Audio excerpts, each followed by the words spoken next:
நீங்க இந்த செய்திய கேக்குறது ஒரு சாதாரண விஷயம் இல்ல. ஒருவேளை நீங்க ஜீவிதத்துல ரொம்ப தேக்கமா இருக்கிறதா ஃபீல் பண்ணீங்கன்னா, இது உங்களுக்காகவே இறைவனிடமிருந்து வர்ற ஒரு நேரடி செய்தி. உங்க வாழ்க்கையில ஒரு பெரிய தெய்வீக மாற்றம் நடக்க போகுது. வாங்க, அது என்னன்னு கொஞ்சம் விரிவா பார்க்கலாம். கொஞ்ச நேரம் யோசிச்சு பாருங்களேன். ரொம்ப நாளா ஒரே மாதிரியான சூழ்நிலையில, ஒரே மாதிரியான பிரச்சனைகள்ல சிக்கி தவிக்கிற மாதிரி உங்களுக்கு தோணுதா?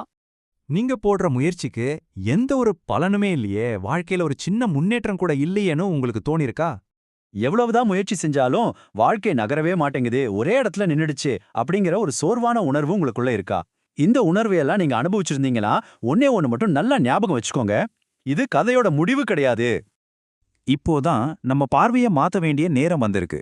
நீங்க இப்போ அனுபவிக்கிற இந்த தேக்க நிலை ஒரு முடிவில்ல, அது ஒரு பிரம்மாண்டமான தொடக்கத்துக்கான முதல் அறிகுறி. இந்த வார்த்தைகளை கொஞ்சம் கவனமா கேளுங்க. உங்க வாழ்க்கையில இப்போ இருக்கிற இந்த அமைதியும் இந்த தேக்கமும் வீணானது கிடையாது. அது வரப்போற ஒரு மிகப்பெரிய மாற்றத்துக்காக உங்களை தயார்படுத்துற ஒரு காலம். இத ஒரு அழகான உதாரணத்தோட புரிஞ்சிக்கலாம்.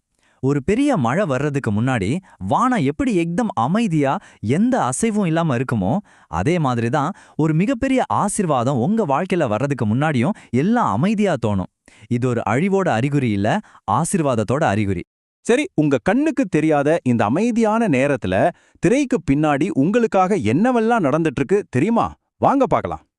ஆமா, உங்க கண்களால இத பார்க்க முடியாம இருக்கலாம். ஆனா அசைக்க முடியாத நம்பிக்கையோட இத விசுவாசிங்க. உங்க பார்வைக்கு அந்த பக்கம் உங்களுக்காக இறைவன் ஒரு பெரிய திட்டத்தை செயல்படுத்திட்டு இருக்காரு.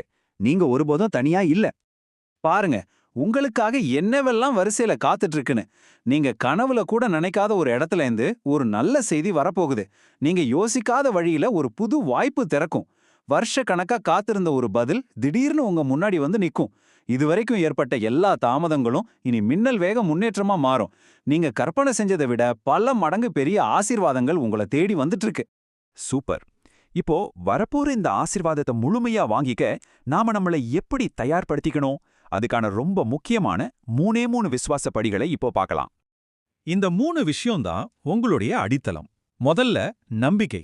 கண்ணுக்கு எதுவும் மாறாத மாதிரி தெரிஞ்சாலும் உங்க நம்பிக்கையை மட்டும் விட்டுடாதீங்க. 2வது பொறுமை. இறைவனோட நேரம் ரொம்ப சரியானது. அந்த சரியான நேரம் வர்ற வரைக்கும் பொறுமையா காத்துருங்க. கடைசியா விசுவாசம். இந்த முழு பயணத்திலையும் இறைவன் உங்க கையை பிடிச்சு வழி நடத்துறாருன்னு முழுசா நம்புங்க. இப்போ நாம உங்க வாழ்க்கையோட ஒரு புதிய அத்தியாயத்துக்குள்ள நுழையறோம். இனிமே காத்திருக்கிற காலம் முடிஞ்சது. இது பெற்றுக்கொள்ளும் நேரம். உங்க மாற்றத்தை நீங்க உரிமையோட கேட்க வேண்டிய தருணம் இது. இந்த வார்த்தைகளை உங்களுக்கான இறைவனோட நேரடி செய்தியா ஏத்துக்கோங்க. நீங்க பட்ட ஒவ்வொரு கஷ்டமும், நீங்க சிந்தின ஒவ்வொரு துளி கண்ணீரும் ஒருபோதும் வீணாகாது. அது எல்லாமே உங்களை இந்த மேன்மையான தருணத்துக்காக பக்குவப்படுத்தின படிக்கற்கள் தான். இத உங்க ஆழ் மனசுல நல்லா பதிய வச்சுக்கோங்க. இது உங்க வாழ்க்கையோட திருப்புமுனை. நீங்க இனிமே அந்த பழைய சூழ்நிலைகள்ல இருக்க மாட்டீங்க. அந்த அத்தியாயம் முடிஞ்சிடுச்சு. நீங்க உயரத்துக்கு போக போறீங்க. வாங்க, இந்த ஆசீர்வாதத்தை நாம எல்லாரும் ஒன்னா சேர்ந்து ஒரு ஜெபத்தின் மூலமா பெற்றுக்கொள்வோம். உங்க வலது கைய உங்க இதயத்துக்கு மேல வச்சு கண்களை மூடிக்கோங்க. என் கூட சேர்ந்து உங்க இதயத்திலேந்து சொல்லுங்க, கர்த்தரே, என் வாழ்க்கையில நீர் செய்ய போற இந்த புதிய மாற்றத்துக்காக உமக்கு நான் நன்றி சொல்றேன். இவ்ளோ நாளா நான் பொறுமையா காத்திருந்த என் ஆசீர்வாதத்தை இப்ப விசுவாசத்தோட ஏத்துக்கிறேன். என் பாதைகளை நீங்க நேராக்கி என் வாழ்க்கையை அடுத்த கட்டத்துக்கு உயர்த்துங்க. எனக்கான புதிய கதவுகளை திறந்து வைங்க. என் முழு நம்பிக்கையும் உங்க மேல மட்டும்தான். ஆமென்.